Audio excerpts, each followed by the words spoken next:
lại chưa bóc.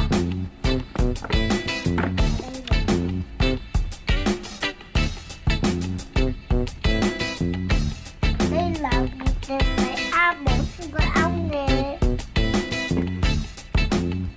Sau mình sẽ mở máy bay vào ô tô.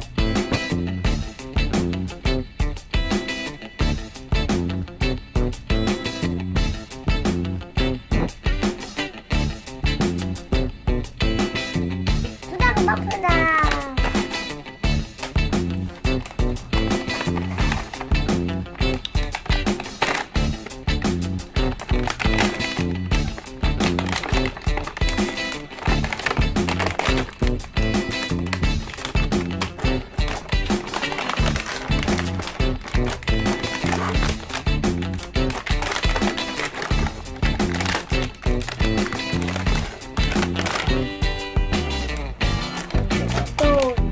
Một chiếc ô tô.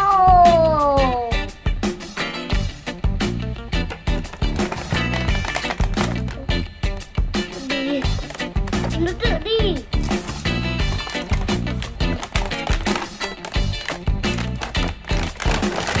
Máy bay. Đây là vỏ.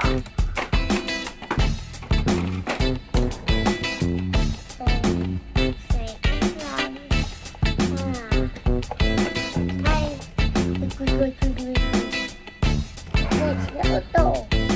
Bye bye.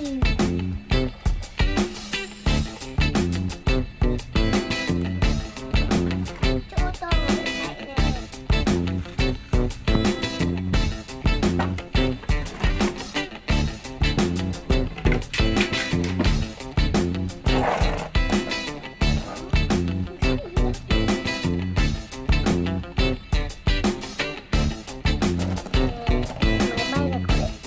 Cánh nè.